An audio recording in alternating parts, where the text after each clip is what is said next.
I think it comes down to a combination of fear, self-love, and self-glory. So much of the fear and the self-love and the self-glory is natural. But when we let that desire drive the bus, we let it take us places that are very, very unhealthy. Q&DA, relax and press play. Personally, I believe that youth sports is of incredible value. And the lessons that you learn in youth sports will carry you through a lot of tough situations throughout your entire life. And I played youth sports, and I have really fond memories of all of them. This next interview is not to indict poor parenting.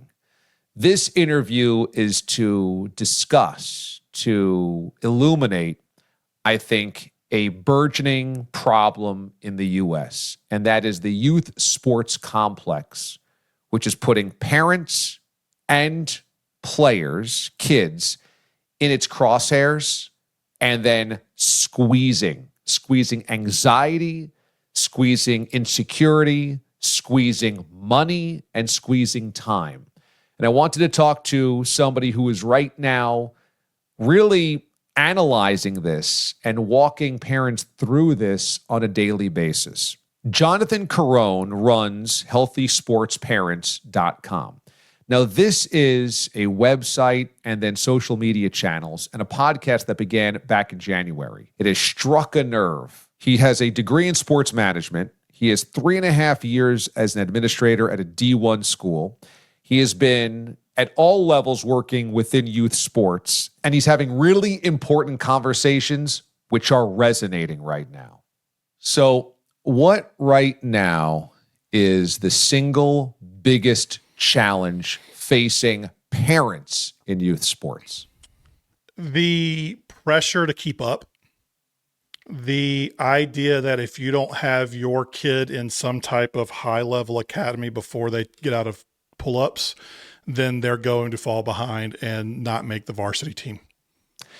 And are these pressures real, or are they created by a youth sports complex looking to monetize insecurities of parents and keeping up with the Joneses and manipulating worries and fears?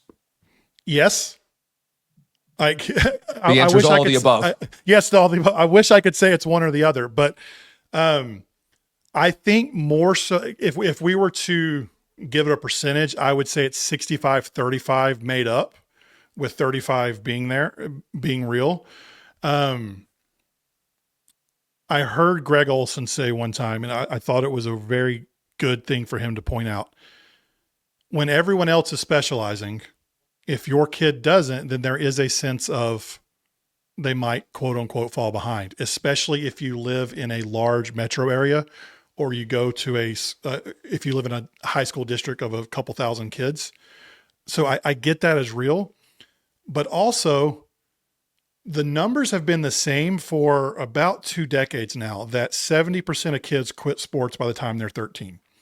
And the number one cause that has been pretty consistent, that they quit because they no longer have fun.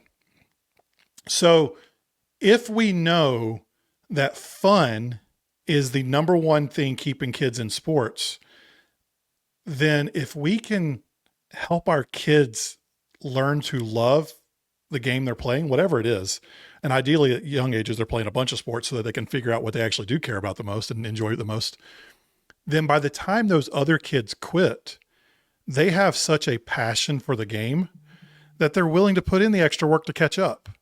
So I think this whole idea of falling behind is a little bit of a myth.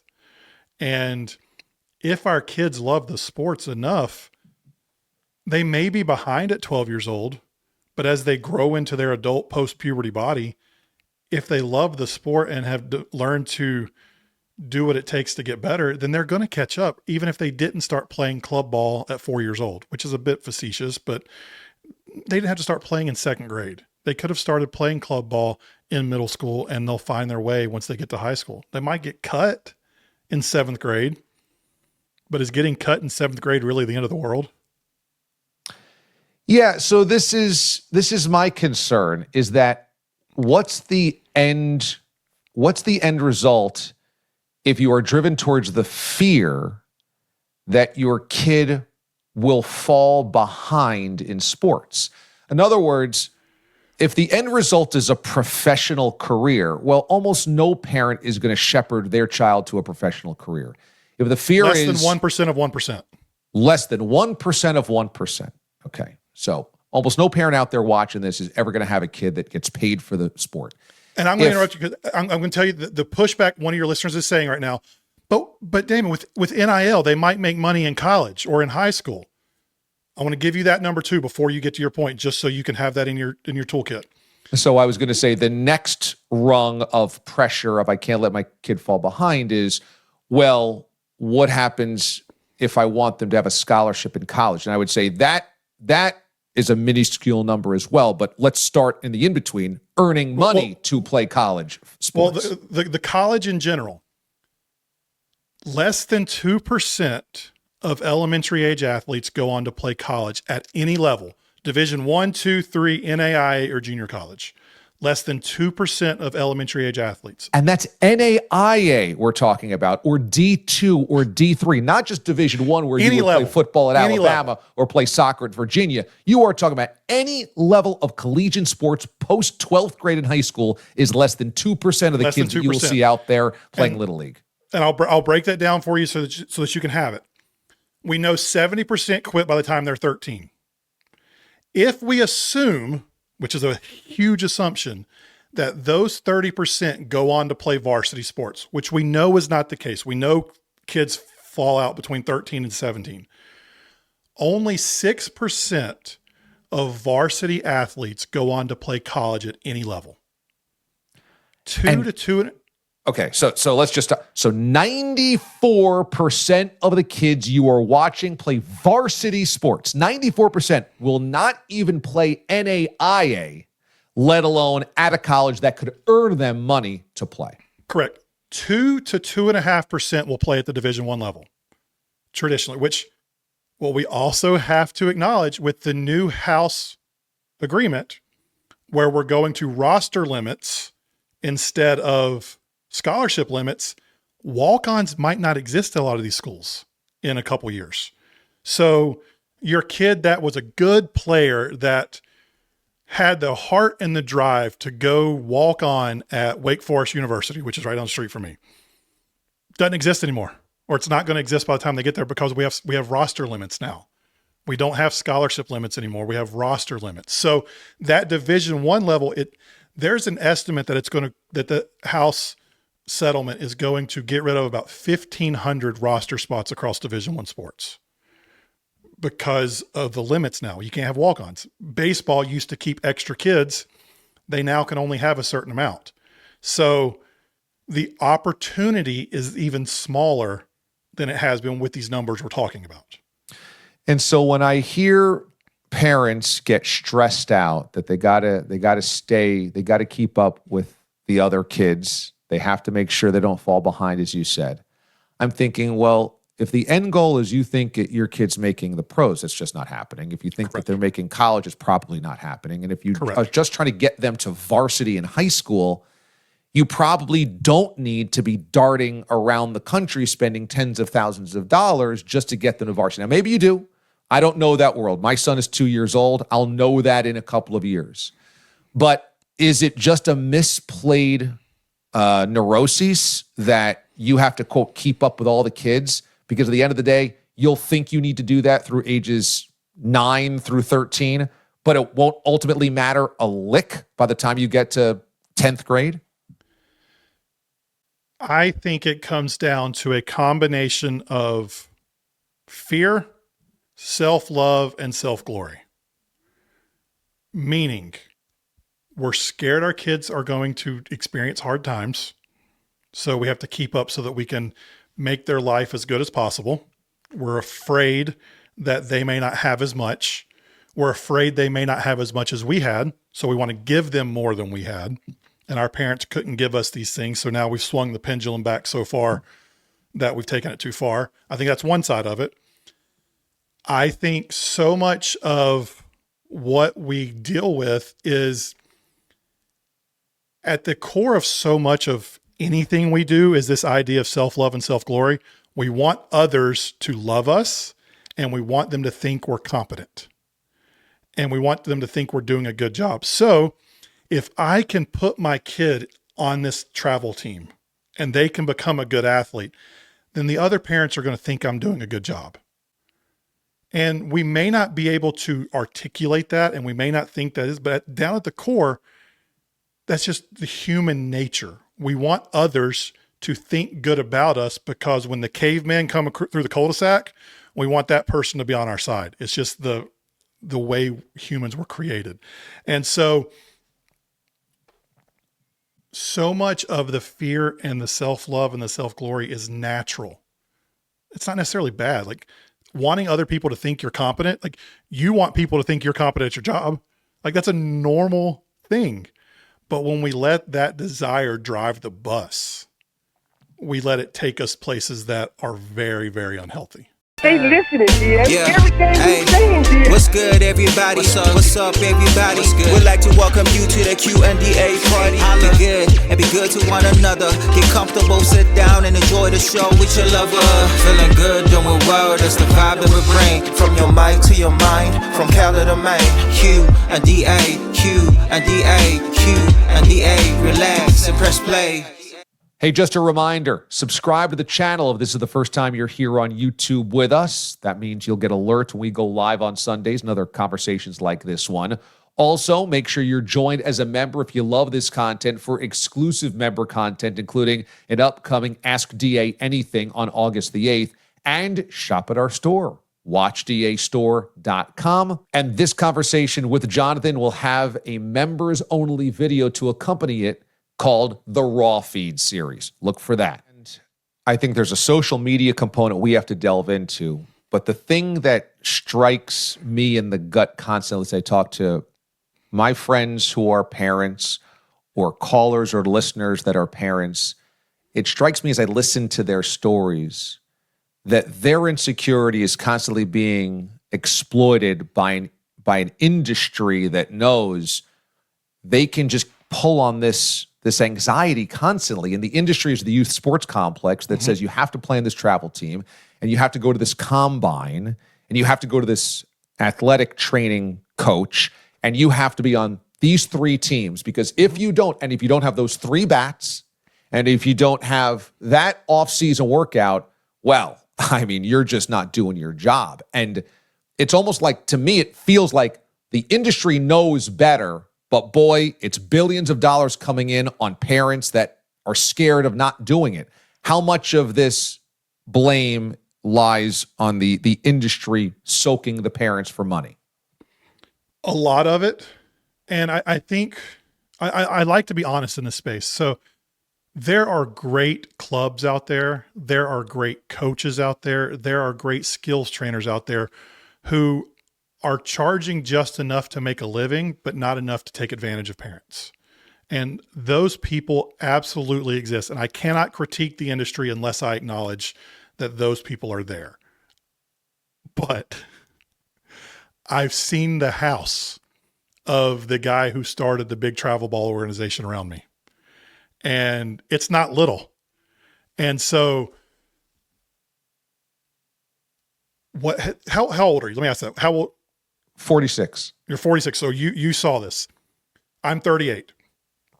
When I was in middle school, one of my neighbors, he was really good at baseball, and his dad pulled him out of Little League and put him on an AAU baseball team. And this was around the year 2000. So AAU baseball was the best of the best. Like the best player from my town joins the best player from your town, and we're going to put a team together. And they won a state championship, and they went on to play for the national championship. And I think 2/3 of that team ended up playing in college. So what happened is parents saw, hey, these kids that went on to play in college, they did this travel baseball thing. And I think it'd be cool if my kid played in college, because college is really freaking expensive. So to get my kid to play in college, they got to play the travel thing. And so the travel teams, they see, hey, there's this new group of parents who think their kid needs to play travel. And so what if we created a second team? we'll take this really good team and call them the gold team, but we're going to create a silver team underneath that. So they do that. We're 25 years later, and now there's elite gold, silver, bronze, rust, dirt level teams. And these clubs are no longer cutting kids who aren't good enough. They're just creating a new team and taking the money from the parents because the parents are willing to pay for it. And so I had a legendary high school coach tell me, if you are good enough, or excuse me, if you have enough money, someone will tell you you're good enough. And what it's become is a lot of people making a living off the fears of parents and the insecurities of parents. And it's had a ton of trickle down effects. And I don't fault anybody for going out and trying to run a business and trying to make a living. But when you're capitalizing off of the fears and insecurities of people, that's the part I have an issue with. Yeah, and I hate to say back in my day, because I know there are things today that are far better about youth sports than they were back in the day. And I also understand that there are parents with the absolute best, healthiest intentions who want to see their children happy and happiness. Who doesn't want to see their kid happy? My parents certainly wanted to see me and my brother and sister happy. Absolutely. But back in our day, and I grew up in the 80s with Little League Baseball, you know, if you played travel, your travel was to 2 to 3 towns over. If you traveled farther than an hour away, I mean, that was a huge thing. You might be playing in a state tournament. Right. Today, travel means, when you grow up in my area in the Hudson Valley, New York, you're going to San Antonio, or you're going to Baltimore, or you're going to Dayton, it's like travel means, and then not only are the kids going, travel means the whole family goes. Travel means we're flying and getting hotels, and everybody is caravanning or flying. And I'm thinking to myself, well, that now has created a totally different pressure. Because when I traveled 2 towns away, my parents could have come. They didn't have to come. When you're flying across the country, well, now you have a financial investment. You have an emotional investment. You have a family investment. You have a time investment. You have investment away from your job as a parent. And you have to make decisions to get your kid to go to that tournament versus might be what's best for the household. So that just upended the pressures and the anxieties and the insecurities of like, should I not? Do I have to? If I have to, what do we do? And then the kids must succumb to some type of pressure. I have not spoken to kids at this level, just my friends who are parents. But what does it do to a kid knowing that the family just dropped 8G and it's because I'm playing center field in this baseball tournament? That can't be an easy thing. Well, so I put a reel out today. There's a trend going around where parents will post a picture of them and their kid walking to the field, or their kid walking to the field, and they have their backpack with all their gear on it, and says, if you're carrying a mortgage on your back, then you better be putting in a mortgage worth of effort. And think about that on an 11-year-old. Yeah. That's a joke. I understand the joke, and it's a funny joke. I'm okay laughing at that. But the underbelly, the yucky underbelly of that is, we're paying for these things for our kids and we're expecting them to do it. And so, yeah, to pay off in some way. There's a couple sides of this, because like most things in life, so much of it is nuanced. Like, I'm willing to spend some money on my kids' desires, and I expect them to put an equal amount of effort into what it costs. But if I'm the one driving the boat, putting them on that team, and it's not their desire, why am I putting that pressure on them? I chose that for them out of fear that they're going to fall behind. If they chose and said, hey, Dad, I'm really loving soccer right now. I'd like to get better. Can we do private lessons? Can we join another team? And they came to me and was like, all right, cool. The cost of that, the local club, is X dollars per year. I'm willing to do it. You just got to commit that you're going to put that much work into it. Sure. Let's go do it, Dad. I'd love to do that. Then it's the kid driving the bus. But if I signed my kid up for a travel team, even the local ones, because there are local levels of travel, like the lowest levels of travel are just glorified recreation traveling to other towns now. So like, even if you're only traveling an hour for that lowest level of travel ball, that's still a commitment. And if you put your kid in that without them driving the bus because you're doing it out of fear, you're the one who chose to pay the mortgage. They didn't choose it. You're the one who they asked to get the bat that costs $500, but they also asked the ice cream every night. And at what point is it our role as the parent to say, no, we're not doing that. We're not getting, I know your friends have that bat, but you don't need a $500 bat every single season. I'm sorry. Like, at some point, that's on us. And you haven't talked to kids, but there was a study done that quantified what fun is in youth sports, according to kids. And the things that were fun were playing with your friends and earning playing time and trying hard. Those were the things that listed at the top. Gear, wins, those things, those were much, much lower. So when we think about what makes sports fun, so often it's just playing with their buddies. Like, I interviewed Wake Forest's men's soccer coach last week, and he has a 9-year-old right now. His 9-year-old is still playing recreation soccer because his 9-year-old friends still wanted to play recreation soccer. He was good enough to go to the academy level, whatever it is, but his buddies were still playing recreation, and he's 9 years old. So he wanted to keep playing with his buddies. This is where I have great empathy for parents and for kids, because going back to the pressures of you don't want to fall behind, sometimes it can just simply be, I want to keep playing with my friends. But if your friends' parents have all decided that they got to play on this team, or the coaches in town have said, you're not going to make varsity unless you play for this travel team, then you have to play with your friends and you have to pay the money. And thus you are keeping up. And that's kind of the impossibility in a lot of this, where I think parents are now sandwiched. The social media component, sorry to cut you off, but good. what were you going to say there? I was like, and the trickle down impacts of that, the recreation levels, the reason recreation sports in so many places is so bad right now. Yes, there's a component of like daddy ball and those things that kind of go into it on that. But when the best players leave recreation sports, they likely had the parents who could also teach the best. So the best coaching goes along with them. And so the experience for the recreation players gets worse as well. And so that second tier of kids, now it's not a good experience for me. So they leave as well. So now recreation soccer, it's the kids who are just playing in the grass. It's the parents who just want to drop their kids off and leave. The most committed parents who could make recreation soccer such a great experience have left. And so where is the balance between what's best for me and my kid versus what's best for our community as a whole and all of the kids in my community?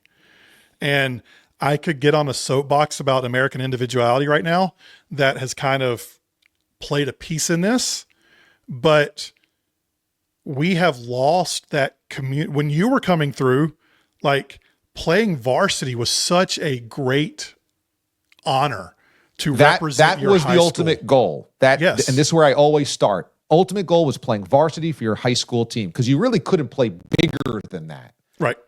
But so the funneling system to do that was you just play locally for rec, and then you play on modified, and you play on JV, and then you play on varsity. Everything got broken in the last 20 years. So go on. And now you have kids that are choosing club ball over school ball. And I can't say that's right or wrong. I'm just saying, like, this pursuit of something, whatever that something is, has not only impacted families, but it's also breaking up communities as well.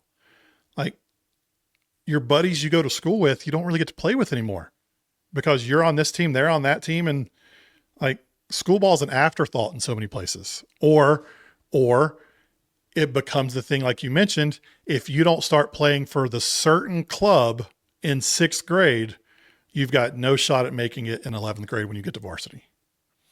I have to feel like social media plays this enormous part because it's inextricable that this happens over the last 20 years as social media at the same exact time begins picking up steam and becomes what it is today. For parents, how much of this is making sure they have videos on Instagram and TikTok of their kid hitting a home run? How much of this is kids on TikTok, Instagram, or Snapchat, making sure that they have photos of themselves with their buddies, with the gear that everybody wants?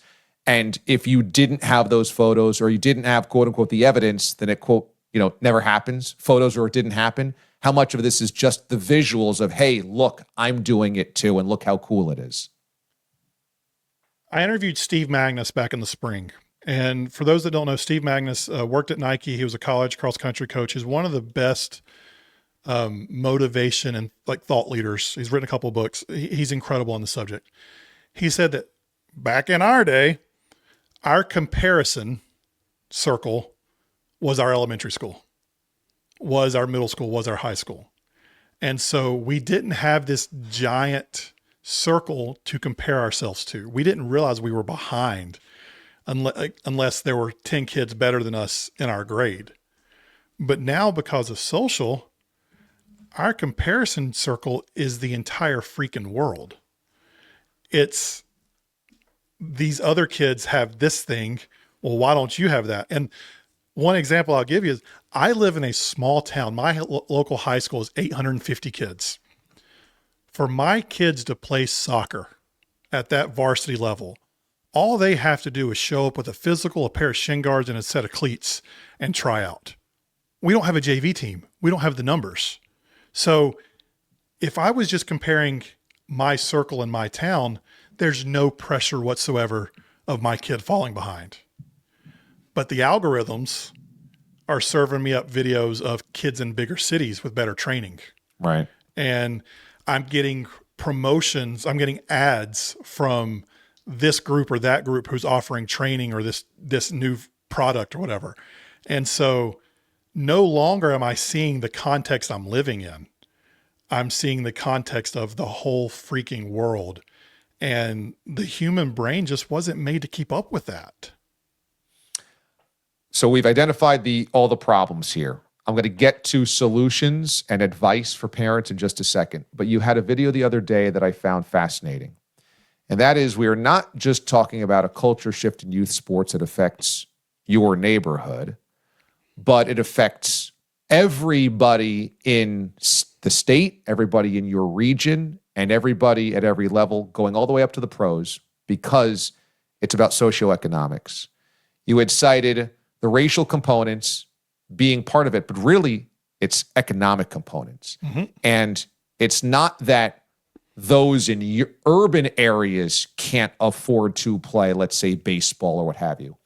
It's those in rural, poor communities as well that are white that also cannot afford this. And so you are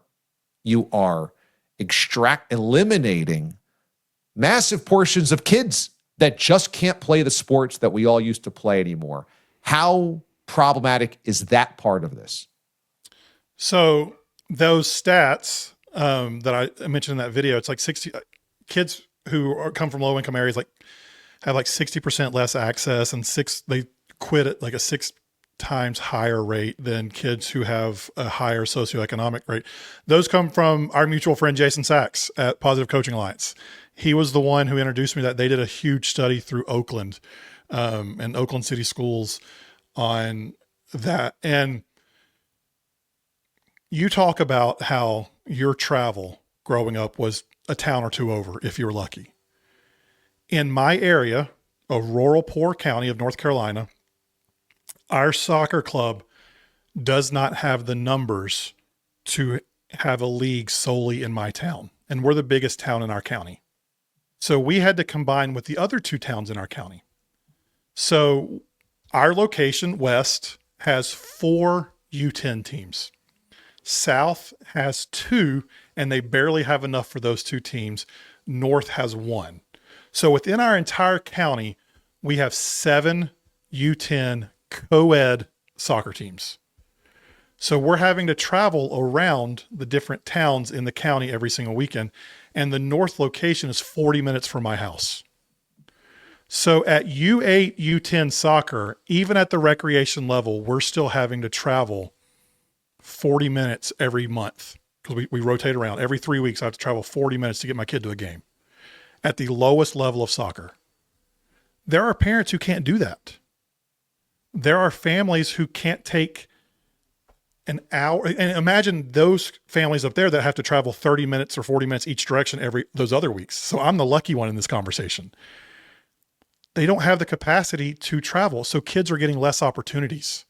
And it's not because they don't want to, it's because the parents can't support it, whether it's the financial commitment or the time commitment. And so I'm a giant believer in the benefits of what youth sports can teach us and teach kids off the field. The whole learning how to work hard, learning how to be a good teammate, learning how to overcome hard things. And we are robbing kids of the ability to do that because either they can't afford it or they just don't have access to it. And that's an important thing for me to note to the audience as well. I work in sports every day. I grew up playing tons of sports because I thought, I loved it.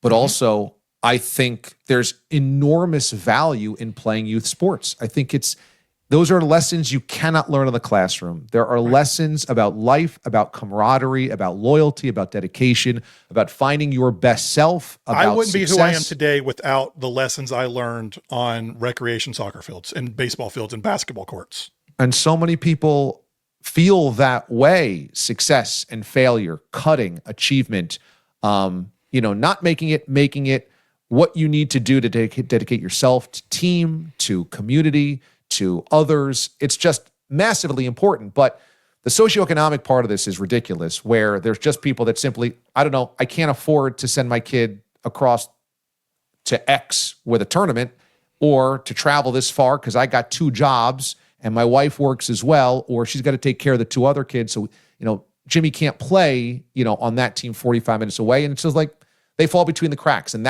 that's really problematic to me. So we've established all the negatives about this. Now, there are a lot of positives about playing youth sports we just identified. But for those parents caught in this, this mouse trap of what do we do, what are some healthy objectives, approaches, and solutions to it?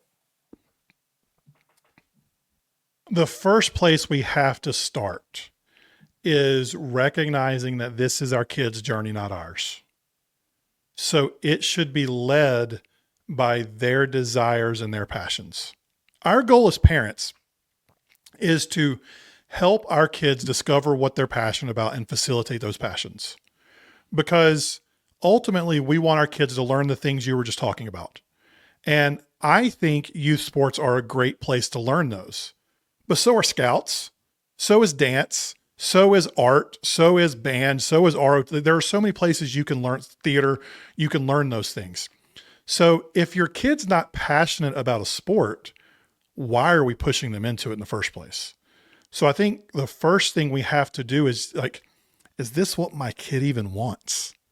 So I would just want to pause there. Why do you think that happens? Why do you think there's not a nation full of parents pushing their kid into dance, pushing their kid into art, pushing their kid into music, pushing their kid into ROTC, pushing their kid into scouts, all those things you mentioned? Why is sports the one that parents demand their kid be in?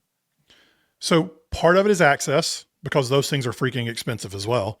Or you just don't have them in your area. So I think that's a piece of it as well. But I think societally, we're just a very sport-driven culture, and it's what we always did, and it's what everyone else is doing. And so we think that's what it is, or that's the positive side of it. The negative, cynical side of it is, well, if they do make it, there's a crap ton of money in it. Right. And maybe just the college tuition part. College is really expensive. It would be really nice if they got a scholarship. Yeah. Right. Yeah. And so I've been in some fights on social recently because I did a video about how these parents are making recruiting profiles for their kids in elementary school and posting videos of their kid in 3rd grade. They're the class of 2036, and they're putting the stuff out on social. I'm like, well, we're building a brand so that when the NIL deals come and like when we're getting recruited, then they'll already have a brand there. And so they're already thinking about the potential for money in the future, whether it's scholarship money or NIL money. And best case scenario is the parent saying, just like any parent, I want to set my kid up for earning potential, whether they were hoping their kid was going to be a lawyer or a doctor or whatever. The negative, the most cynical would be, I hope that they earn money so that I get a piece of this. Yes. And the truth is probably somewhere on that spectrum for most people. But I think the reason we push things in a sort, we hear like, I think it's like 96% of female CEOs played sports as a kid. Oh, well, that's an interesting stat. If I want my kid to have success, like sports is a good thing. And I think sports are a great thing. So it's just, I think everyone for the most part acknowledges the benefits that can come when youth sports are done right. It's just, there's a lot of people preying on the rest of it to make some money. So, okay. So the first thing we have to remember is make sure your kid wants to do it and you're not the one pushing them into doing it. What are some other ways to navigate this? Let them drive the bus. It's got to be what they want. Like, does your kid just want to play with their buddies? Okay, that's cool. I hear people talk about, well, we got to push our kids all the time so that they learn how to work hard. I would reframe that as say, our job is to guide our kids, not necessarily to push our kids. When you push someone, the definition of pushing is you're exerting force on them to take them somewhere they don't want to go. No one is willfully pushed off the sidewalk. Good things sometimes happen from being pushed, but more often than not, bad things happen when you're pushed. Instead, what if we guided our kids to help them get to the goals they want? Okay, well, my kid's goal is to make the varsity team. I understand that. Okay. How can we guide them into doing that? It might be that we have to play some travel, but do you have to go the super crazy national level, or can you do the lower level? If they're not putting in the work, if you're having to push them out there to go to practice, to get their stuff ready, to do all the stuff, do they really want it? Or is it just something they think might sound fun? So I think as parents, we have to do the hard work to get past the surface of go ahead. Yeah, I was just going to say, and what about specialization? Is that something that should be guarded against? Or is it a necessary evil? That's the issue. It goes back to that Greg Olson quote I started with. If everyone else is doing it, do I have to do it too? Am I going to fall behind? In my area, specialization, you don't have to, because we have 3 sport varsity athletes still in our high school because we're such a small community. I can go 20 minutes down the road and it's a 2,300 kid high school. To get there, you're probably going to have to specialize at some point. I don't think that specialization necessarily has to come in elementary school. I think playing multiple sports helps your kid develop. My daughter's a soccer player, but she also dances. And now that she's starting to care a little bit more about soccer, the things she's picked up in dance has helped her out on the soccer field because she's a little more fluid than my son who just does soccer. And so I think to develop an athlete in general, playing multiple sports is there. But the other piece of this is where like it gets so hard as a parent. The clubs are operating 10 months out of the year. Absolutely right. So when do you have a chance to play another sport? You'd have to actively say no to something, and then that puts you in a disadvantage. Does your kid get less playing time? Yes. Right. Correct. Yeah. So the thing that I have begun telling parents as well is not everything has to be formalized. So do you have some time to go out and play golf with your kid on a weekend that maybe they don't have a tournament, or in an evening that you don't have practice? Do they have a basketball hoop in their driveway or in the cul-de-sac? They can just go out and play pickup ball with a neighbor. Those are good things as well. Like the free play, unstructured free play is the single biggest thing missing from kids today. Like the schoolyard, the sandlot, the cul-de-sac, whatever you want to call it, it's the single biggest thing missing because we've scheduled our kids so much. So even if you're in an area where your kid has to play in a year-round specialized sport, do you have time built in your schedule for them to just play, just for the sake of playing? That alone will go a massively long way. Do you also have to prioritize parts of the mental health game for the kid? Yes. Because again, back in my day, I don't think the children were under such duress today as worried about, do I have to decide to specialize by 11 years old or 8 years old? Because what could you possibly know about your future loves, passions, or whatever in third grade? Well, and we're not also, we weren't confronted with the other challenges, as you said, on social media. So you're just not comparing yourself to kids 2 towns away or even what everybody is doing in your own town. And then you're not confronted with spending 10 months a year when you're 10 years old doing one sport and traveling all over the place. And you're not confronted with, oh my God, Dad put a mortgage into this, so I need to make sure that I put all my energy into this. Those things, they have to. Can I take it one step further? Yeah. Are the things you're into today the same things you were into 5 years ago? I mean, that's what we're talking about. Like, almost never is a kid at third grade the same type of kid that he is in 11th grade. So like the pressure to keep doing the same thing because mom and dad have put so much money into it. Well, and mom and dad want you to keep doing the same thing because, hey, we just spent 6 years doing this and you're not quitting soccer now. Well, not just that. I know I can't take up all your time, so cut me off if you need to. These sidelines have become the new third place in our life. Work, home, sidelines. And that's where adults are finding friendships. And they're building a community around it. So what happens when your 6th grader decides, you know what, I don't want to play this anymore. I'd like to try something else. Well, my friends are over there in those camping chairs on that sideline. If I let you go play something else, I don't get to be with my friends anymore. And I want to acknowledge how hard that is for parents, because we're, like, this whole loneliness epidemic that you hear talked about, like finding friends and finding community is an important thing. So like it takes some sacrificing on our end. Like, I got to give up my friends. I got to go meet these new people.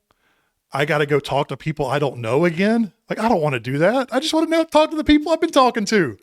Like, we've got through the awkward phase. Like, we know each other now. Right. But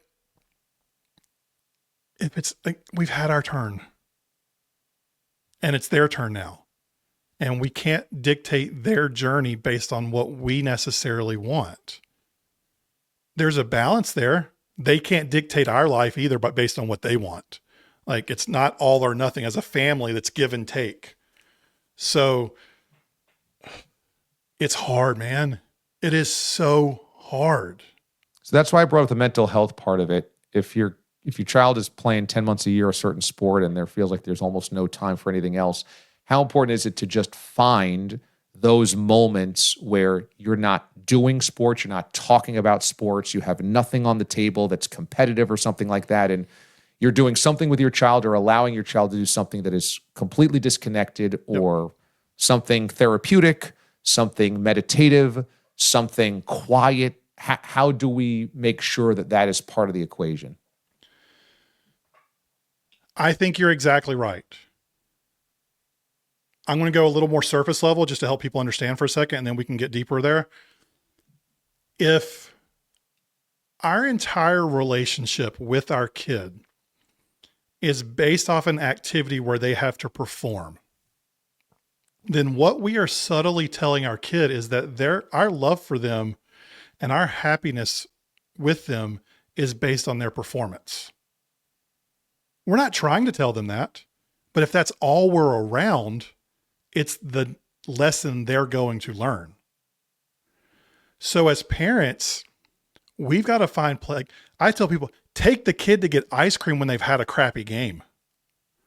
Because if we're only taking them to get ice cream when they play well, then what are we reinforcing? If the only time we're spending with them is around that sport, then we're telling them the only worth they have to us is as an athlete. And we're not purposefully doing that, And I don't even think we're trying to do that. But to a kid who is still learning and developing and doesn't have a fully formed brain, that's the message being sent. So we got to find time to just sit and hang out, to go for a walk, to all the things that go into a relationship, because that's what we're building, right? We're not just building an athlete, we're building a relationship. If we're not taking the time to do those things, then what is our relationship with our kid when they're done playing? Because ideally, I will be 48 years old when my son graduates high school. So let's say that I've seen his genetics. He's not playing in college. I've seen myself. I've seen my wife. We're not getting there. Okay. So at best, we have until he's 18 and I'm 48 years old. Ideally, I have another 30 years with him as his dad once he is done playing. So if our relationship is built solely on his performance, built around our sport, what do we have going for us as he goes into the hardest parts of his life? So not taking out his mental capacity and his mental health on his own.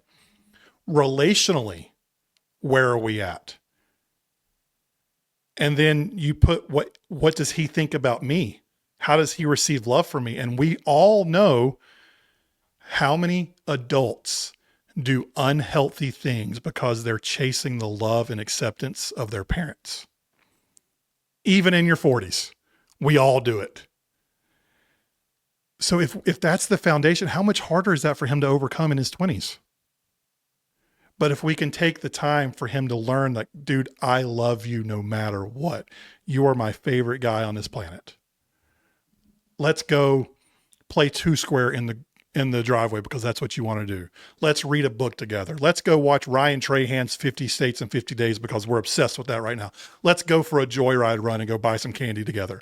Like, those are the things my kids care about now more than soccer. Like, that's what it's built around. We've got to value the relational stuff so much more than their performance. And undoubtedly, we have a children that's an anxious generation. Every study will tell you this. Every psychologist will tell you this. Go buy that book if you haven't bought it already. Every child will tell you this, that it's an anxious generation. And I have to believe that youth sports has played a part in this because there's pressures, there's competition that's comparative.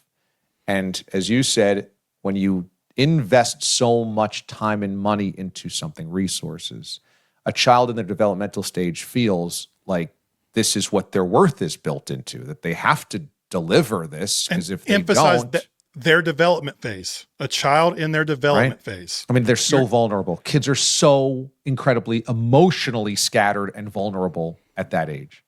So even if you're not trying to do that as a parent, I'm not blaming you. Like, I don't want you to hear blame in my voice. So much of this is unconscious as a reaction to either our past or the environment we're living in. And what I want you to hear is no one taught you how to do this. No one has given you a guide for how to raise your kids in youth sports. The loudest voices are the ones profiting off of your fears and your insecurities. I feel very strongly about this because I feel the manipulation happening to really good parents. And that's where I want to make sure that this is properly framed. I'm like you. I'm not pointing fingers at parents. Look at all the bad things you've done.